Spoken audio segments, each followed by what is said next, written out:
ఇంట్లో కూర్చుని ఇంగ్లీష్ నేర్చుకోవాలనుకుంటున్నారా? అయితే వెంటనే మా స్పోకెన్ ఇంగ్లీష్ క్లాసెస్‌కి కాల్ చేయండి. నమస్తే రమ్మగారు. నమస్తే జయ. మంచి స్టోరీ చెప్తారా? చందమామ కథ చెప్తాం. పూర్వం ఒక గ్రామంలో ఒక గురువు గారు ఉండేవారట.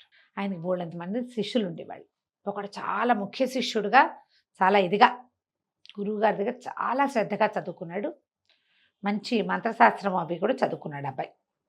అయితే ఏమైంది, ఓసారి గురువుగారు ఏదో గ్రామాంతరం వెళ్ళారు. గురువుగారి భార్య అప్పుడు నొప్పులు పడుతుంది. ఆవిడకి సంతానం అప్పటిదాకా సంతానం లేదు గురువుగారికి. మన కుర్రాడు ఈ శిష్యుడు అమ్మగారికి కాపలా ఉన్నాడు. మరి ఎవరినో మంత్రసాన్యులను కేకేసుకొచ్చాడు. అమ్మగారికి ఒంట్లో బాగుండలేదని చుట్టుపక్కల 2-3 ఏళ్ళ వాళ్ళని సహాయానికి పిలిచాడు. సరే, తనేమో వాకిలి గుమ్మం దగ్గర ఉన్నాడు. ఏదైనా అవసరపడితే పలకాలి కదా మనం గబుక్కున, అందుకని అక్కడక్కడే తిరుగుతూ ఉన్నాడు. అయితే ఏమైందట, సరిగ్గా ఈ పిల్ల పుట్టబోతున్నారు. ఒక ఆయన వచ్చాడు లోపలికి, ఈ తలుపు తోసుకొచ్చాడు. ఈ శిష్యుడిని తప్పించుకుని పురిటి గదిలోకి వెళ్ళబోతున్నాడు. తీరా చూస్తే శిష్యుడు ఏదో మంత్రం పునశ్చరణ చేసుకుంటూ తలకాయ ఎత్తి చూడును కదా, అది బ్రహ్మదేవుడు. వచ్చిన ఆయన లోపలికి వెళ్ళాలన్నాడు. లోపలికి వెళ్ళాలి, బ్రహ్మదేవుడు చూడలేదు ఇంకా, ఇతను తెలుసుకోవాలి, కానీ తర్వాత తెలిసిందనమాట. లోపలికి వెళ్ళాలంటే లోపలికి వెళ్ళటం ఏమిటి, పురుడవుతోంది లోపల, అమ్మగారు నొప్పులు పడుతున్నారు, నువ్వు అట్టా వెళ్ళడానికి వీలేదని నాకు తెలుసు. ఆ పుట్టబోయే బిడ్డకి తలరాత రాయడానికి వెళ్తున్నా, అది భూమి మీద పడేసరికి రాస్తట ఆయన మన పక్కన నుంచుని. రాయటానికి వెళ్తానంటే అప్పుడు ఈ మంత్ర పునశ్చరణ వల్ల అతనికి తెలిసింది ఈయన బ్రహ్మదేవుడు అని. అలాగా ఏం రాత్రి అయిపోతున్నారండి అన్నాడు. ఏం రాత్రి అయిపోతాను, ఏదో వాడి మొహం చూస్తే రాస్తాను అనేసరికల్లా కాదు కాదు నాకు చెప్పండి అని అడిగాడు.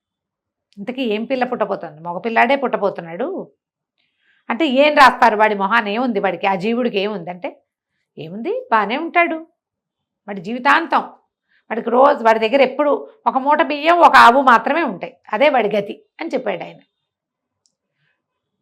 పికమొహం వేశాడు. అయ్యో, గురువుగారికి మగపిల్లాడి పుడతాడు, సంతోషంగా ఉంది, లేక లేక కలుగుతున్న సంతానం.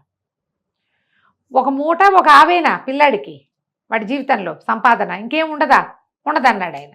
లోపలికి వెళ్ళిపోయాడు. ఈయన లోపలికి వెళ్ళి ఆయన బయటకు వచ్చేసరికల్లా పిల్లాడి పుట్టాడన్నారు. రాత రాసేసి అదృశ్య రూపంలో వెళ్ళిపోయాడు. ఈయన అదృశ్యంగానే ఉన్నాడు, ఈ కుర్రాడికే కనిపించాడు. ఈయనకి ఏం చెప్పాడంటే, ఈ విషయం నువ్వెవరికి చెప్పకూడదు. మరి అంతేగా, సీక్రెట్ కదా. సీక్రెట్ కదా, బ్రహ్మరాత ఎప్పుడు సీక్రెటే కదా. మళ్ళా 3 సంవత్సరాలు గడిచినాయి, 3 ఏళ్ళు అయ్యేసరికల్లా గురువుగారి భార్య మళ్ళీ నొప్పులు పడుతుంది. మళ్ళీ సేమ్ శిష్యుడే ఉన్నాడు వాకిట్లో. గురువుగారు కూడా ఉన్నారు కానీ ఆయన ఇక్కడ లేరు, ఊళ్ళోనే ఉన్నారు. కానీ మళ్ళీ బ్రహ్మదేవుడు గారు వచ్చాడు. శిష్యుడు అడిగాడు, అయ్యా ఈసారి ఏం పిల్లండి అని. ఈసారి ఆడపిల్లే పుడుతుంది అంటే, ఈ పిల్ల అయినా సజావుగా ఉండదంటే, ఎంత ఉండకేమి లక్షణమైన పిల్ల, రోజు పెళ్లి సంబంధం వస్తుంది కానీ దీనికి పెళ్లి కాదు, రోజుకో పెళ్లి సంబంధం వస్తుంది అన్నాడు.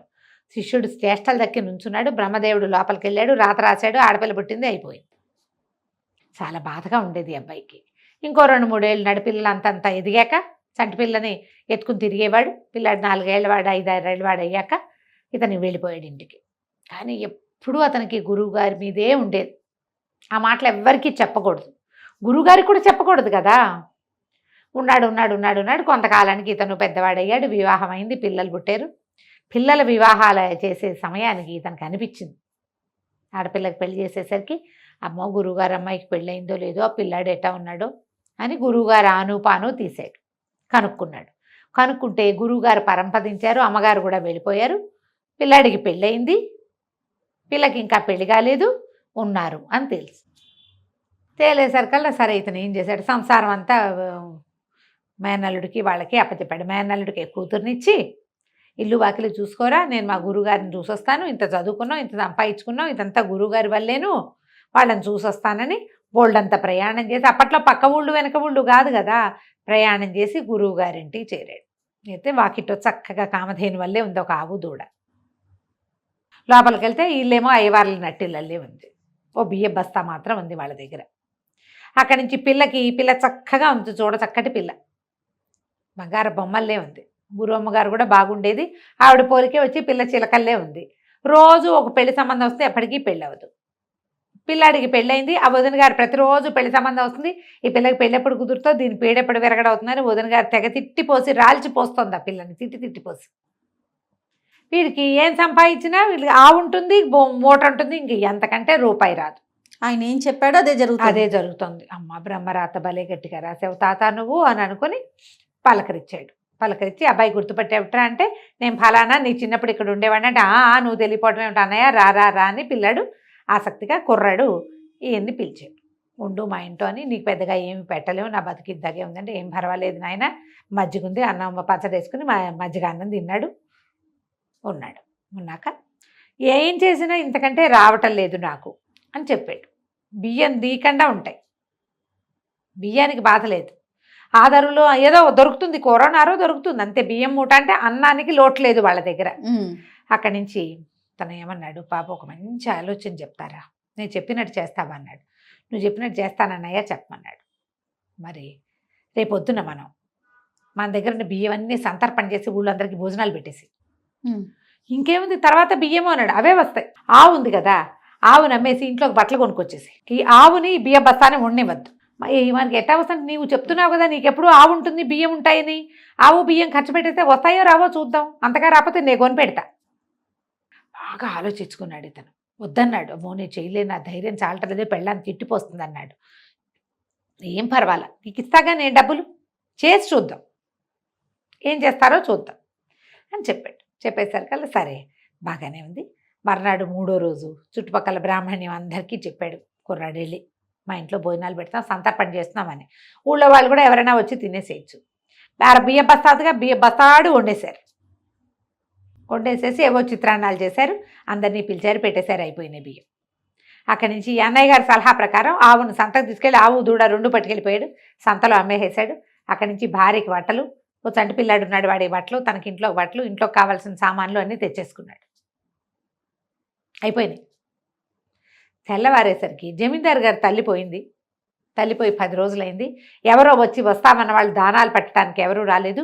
బాబు మీరు రండని తీసుకెళ్ళారు. తీసుకెళ్ళి ఓ బస్తా బియ్యము, ఒక ఆవు దూడ దానం. సాయంత్రం అయ్యేసరికి ఆవు దూడ బస్తా బియ్యము వచ్చేసాయి ఇంటికి. సరే 2వ రోజు మళ్ళీ 2 రోజులు 3 రోజులు అవ్వగానే మళ్ళీ ఆవును అమ్మేద్దాం పట్టన్నాడు అన్నయ్య. ఇలా బాగా ఆలోచించాడు, ఆవును అమ్మేశాడు. అమ్మేసేసి ఇంకేవో సామాన్లు తెచ్చేసాడు ఇంట్లోకి.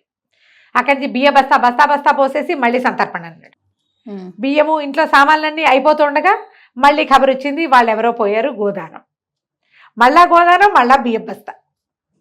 ఇదే కంటిన్యూ కొన్నాళ్ళు ఇట్ అయింది. తర్వాత అయినా సరే వీళ్ళు బియ్యం ఖర్చు పెట్టేస్తారు, బియ్యం కూడా అమ్మేసేస్తారు, ఆవుని అమ్మేసేస్తారు, డబ్బులు చేసేసుకుంటున్నారు, ఏవో ఒకటి కొనేస్తారు, బంగారాలు టింగారాలు కొనేస్తారు. బియ్య బస్తా ఉండాలి, ఆవు ఉండాలి. వాడి శాస్త్రం, వాడి మొహాన్ని రాసున్నది ఏమిటి, బియ్య బస్తా ఆవు. బాగుంది. ఇట్లా గడుస్తుండగా ఒకరోజు ఏమైంది, తర్వాత ఎవరు మరణించలే, ఊళ్ళో ఎక్కడా మరణాలు లేవు. కానీ సడన్గా వీళ్ళ బాకెట్లో ఓ బియ్య బస్తా పెట్టుంది, ఒక ఆవు కట్టేసింది. 4 రోజులు చూసి వీళ్ళు బస్తా వాడేశారు, ఆవును వాడేశారు. మళ్ళీ 5వ రోజున మళ్ళీ ఒక ఆవు వచ్చింది, ఓ బియ్య బస్తా వచ్చింది.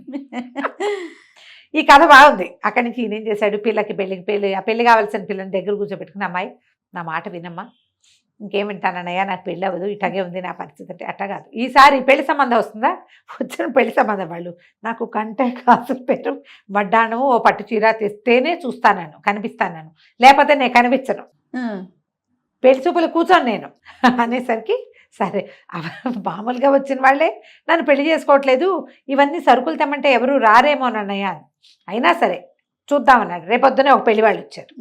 పెళ్లి వాళ్ళు వచ్చి పిల్లని చూస్తామన్నారు. రోజు పెళ్లి చూపులే ఆ పిల్లకి. అమ్మాయి నేను చచ్చిన పెళ్లి చూపులు కూర్చోను, కంటే కాసుల పేరు వడ్డాణము మరి ఓ పట్టు చీర తెచ్చిస్తేనే పెళ్లి చూపులు కూర్చుంటుంది. పెళ్లి వాళ్ళు తెల్లబోయారు, ఇది ఎక్కడ గోల్, పెళ్లి చూపులకే వెళ్ళిపోయారు. కానీ సాయంత్రానికి ఒక పెద్ద మనిషి వచ్చాడు. ఆయన ఒక కంటే కాసుల పేరు వడ్డాణం పట్టు చీర తెచ్చి, ఊహించగలమా ఇలా జరుగుతాయని? అస్సలు. కంటే కాసుల పేరు లోపల పెట్టుకుంది వదిన గారు. పిల్ల చక్కగా పట్టు చీర ధరించి ఆ పెద్ద మనిషికి వచ్చి కనిపించారు. రోజు ఆయనే వస్తున్నారు. కంటే కాసుల పేరు వడ్డానో పట్టు చీర పట్టుకురావాలి, పిల్లని చూసి వెళ్ళాలి. వదిన గారు ప్రతిరోజు వచ్చే వస్తువులను చూసుకుని, మరి బంగారం అంతంత అమృతుంటే ఎవరు కాదంటారు, కొత్త కొత్త బంగారు వస్తువులు రోజు వస్తువులు లోపల పెట్టుకుని రోజు తెస్తున్నాడు అతను. 9 రోజులు వచ్చాడు. 10వ రోజు ఈయన, అయ్యా నేను వచ్చిన పని అయిపోయింది, నీ సంసారం బాగుంది, ఆవుని బస్తాని మాత్రం ఉండేవద్దు నువ్వు.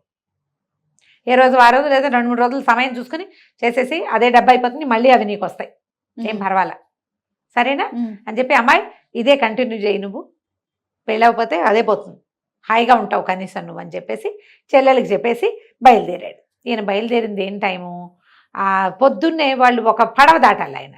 అది తెల్లవారి 5:30-6 గంటలకల్లా పడవ తీస్తారు. అక్కడికి వెళ్ళాలంటే ఈయన 2 గంటలకు బయలుదేరాలి, బ్రాహ్మీ ముహూర్తంలో బయలుదేరాలి.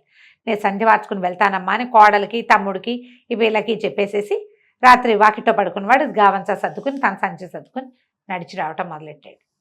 ఏరు దాటుతున్నాడు, కొంచెం చిన్న ఏరు దాటి అవతల పడవ దగ్గరికి వెళ్ళాలి. తెల్లవారుచాం ఒక ఆయన ఒక ఆవు ఓ సంచి పుచ్చుకుని నడిచి వస్తున్నాడు. ఆయన అక్కడ దాటి ఇక్కడికి రావాలి. వస్తుంటే బాగా పరకాయించి చూశాడు, మంత్రం పునశ్చరణ చేసుకుంటూ. ఈయన చూసేసరికి బ్రహ్మదేవుడే. బాగున్నారా స్వామి అని అడిగాడు. ఏం బాగుంటాను రా నాయన, నన్ను ఇరికిచ్చావు కదా నువ్వు అన్నాడు బ్రహ్మదేవుడు. 10 రోజుల నుంచి బ్రహ్మదేవుడు వస్తున్నాడు రోజు వీళ్ళింటికి. ఆవు బస్తా ఇవ్వాల్సింది, ఈ అబ్బాయికి వడ్డాణం ఇవ్వాలి. రోజు పెళ్లి చూపులు దాని మొహం మీద రాశాడు. మరి పెళ్లి చూపులకి ఇవి ఇస్తే గానీ కూర్చోనంటే అవి ఇచ్చి కూర్చోవాలి ఎవరో ఒకరు, అందుకని ఆయనే వస్తున్నాడు. అనేసరికల్లా ఇతను అన్నాడు, మన శిష్యుడు, మరి ఎందుకండి వాళ్ళ రాత మార్చచ్చు కదా అన్నాడు. రాయటమే కానీ మార్చటం మన వల్ల కాదురా నాయన, నా కర్మకి ఇది వచ్చింది, కొంచెం మాడిఫై చేస్తా, 2 అక్షరాలు సవరించి సరి చేస్తానులే, నువ్వు వెళ్ళిరా అన్నాడు. తెల్లవారి ఇంకో పెళ్లి సంబంధం వచ్చి పిల్లకి పెళ్ళైపోయింది. అబ్బాయికి ఎక్కడి నుంచో ఆస్తి స్వాస్తి కలిసి వచ్చినాయి.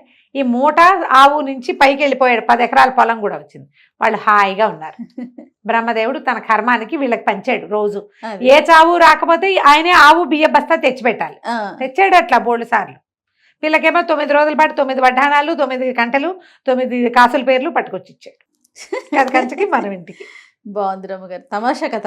మన మొహాన రాసుంటే చచ్చినట్టు మన చేతిలోకి వస్తుంది చేయాలి. ఎవరో ఒక కారణం అవుతారు దానికి, ఎవరో ఒక కారణం.